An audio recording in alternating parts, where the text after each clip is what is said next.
ಕಳಿಸ್ಬೇಕಲ್ವ. ಈಗ ಅವರಿಂದ ಕೇಳ್ತಾರೆ ಇಲ್ಲ ಗಾಡಿ ತಂದ್ಕೊಡಿ ನಮಗೆ. ಸರ್ ಮಧ್ಯಾಹ್ನ ಬಂದಿರೋ ಗಾಡಿಗಳಲ್ಲಿ ಸಮಸ್ಯೆ ಅಂದ್ರೆ ಬೆಳಗ್ಗೆ ಬಂದಿರೋ ಸ್ವಲ್ಪ ಮಾಲ್ ಮಾತ್ರ ಇರುತ್ತೆ, ಅದನ್ನ ಮಾತ್ರ ಸ್ವಲ್ಪ ಗಾಡಿಗಳು ಹೋಗಿರ್ತದೆ. ಪ್ರತಿಯೊಬ್ಬ ರೈತರು ಸಹ ಸಂಜೆನೆ 4 ರಿಂದ 5ವರೆಗೆ ರೈತರು ಕುಯ್ದಿರ್ತಾರೆ, ಬರೋದಿಗೆ 6:30 ಆಗಿರುತ್ತೆ. ಮಿನಿಮಮ್ ಅಂದರೆ 8 ಗಂಟೆಗೆ ಬಜಾರ್ ಆಗುತ್ತೆ. ಹೋದ ವಾರ ಏನಾಗಿತ್ತು ಅಂದರೆ 1,500 ಚೀಲ ಬರ್ತಿತ್ತು, ಈಗ 2,500ರಿಂದ 3,000 ಚೀಲ ಬರ್ತಾಯಿದೆ. ಆ ಚೀಲ ಡಿಸ್ಟ್ರಿಬ್ಯೂಟರ್ ಮಾಡಬೇಕಂದ್ರೆ 1,500 ಚೀಲ ಇದ್ದಾಗ 100-120 ರೂಪಾಯಿ ತನಕ ಈ ಮಾರ್ಕೆಟಲ್ಲಿ ಮಾರಿದ್ದಾರೆ. ಈಗ 2,500 ಚೀಲ ಬಂದಾಗ ಅದೇ ರೇಟಿಗೆ ನೀವು ಮಾರಿ ಅಂದರೆ ಯಾರು ಮಾರೋಕ್ಕಾಗಲ್ಲ, ಯಾಕೆಂದರೆ 2,500 ಚೀಲ ಯಾರು ತಗೊಳ್ಳಲ್ಲ.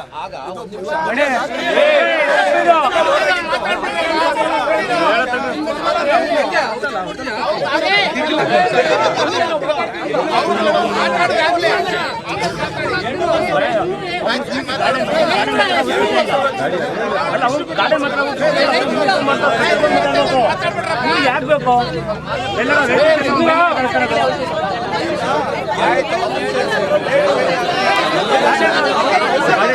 ಲೈಸೆನ್ಸ್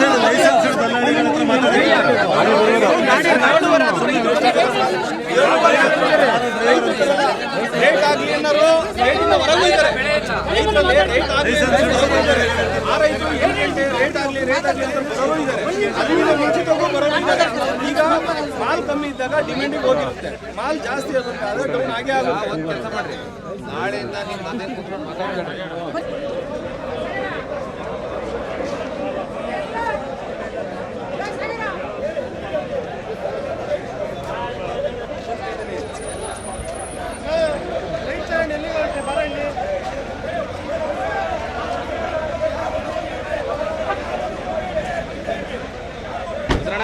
ರುದ್ರಣ್ಣ